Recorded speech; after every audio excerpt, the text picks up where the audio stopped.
लाश पढ़ा दींदा असां रोड को खोलींदा न त असांखे भले गोली हणाए छॾो हिते माण्हू टायर रखी पाण खे ॿाहिरि ॾींदा। असांजो मुतालबो आहे त सुबुह 8 बजे खां वठी जेको असांजे रोडी किनारे में असांजी छोकिरी टप ॾिनो आहे, न को मसलो हुयो न छा हुयो।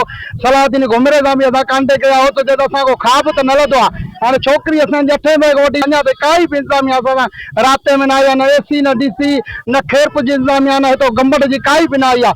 असांजो हुकूमत खां इहो मुतालबो आहे त असां तेसी ते धरणो जारी रहंदो जेसी ते असांखे का इंतज़ामिया न ईंदी, न को असांखे को लाश जे ॻोल्हण में का मदद कंदो, तेसी ते असां धरणो न खोलींदासीं। हिते असांजो धरणो रहंदो ऐं हिते कंहिं वॾेरे जी धीउ का टप ॾे आहे त यकीनन इंतज़ामिया फौरी तौर ते अची करे नोटिस ॾिया। ग़रीब मिसकीन जी हिते जेको आहे हिकिड़ो वेलो खाए हिकिड़ो वेह न उन जी न्याणी टप ॾिनो आहे त इंतज़ामिया ख़ामोशी ते सुती पिया।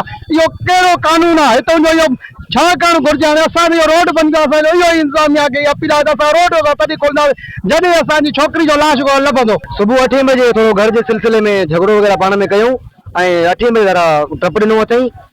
8 खां वठी कुझु देरि खां बाद DSP आयो, गंबट DSP थोड़ी देर लाइ रुकियो ऐं दिलासो ॾिनो, हलियो वियो। चई त हाणे टीम वग़ैरह अचे थी। काफ़ी वक़्तु इंतज़ारु कयोसीं पर अहिड़ो को रद्द अमल निकितो, असांखे मजबूर थी करे रोड ब्लॉक करणो पियो आहे। हाणे मुतालबो ऐं असांजी रिक्वेस्ट इहा आहे त बराए महिरबानी असांखे लाश ॻोल्हाए ॾिनो वञे। 8 बजे छोकिरी टप ॾिनो आहे रोडी किनारे में, उन खां पोइ असां आया आहियूं। गंबट एस एच ओ बि आयो, चयो खैरपुर ॾांहुं टीम अचे थी। एस एच खे बि असां चयोसीं बाबा असांजी का बि असां का नाजाइज़ी न आहे, बराए महिरबानी असांखे लाश पढ़ाइजो। सभु को डटा ॾींदो रहियो। असांजे मजबूरन एक्शन कयो आहे। न सुल्तान साहब पुॻो आहे, न सुल्तान नूर खान चांडे पुॻो आहे, न शफ़ीउन चांडे पुॻो आहे। छाजे करे जो ग़रीब आहे इहो अहसासु न आहे। असांजी बराए महिरबानी लाश पढ़ाए ॾींदा असां रोड को खोलींदा, न त असांखे भले गोली हणाए छॾो, न त 10 मिंटनि 15 खां पोइ हिते माण्हू टायर रखी पाण खे ॿाहिरि ॾींदा।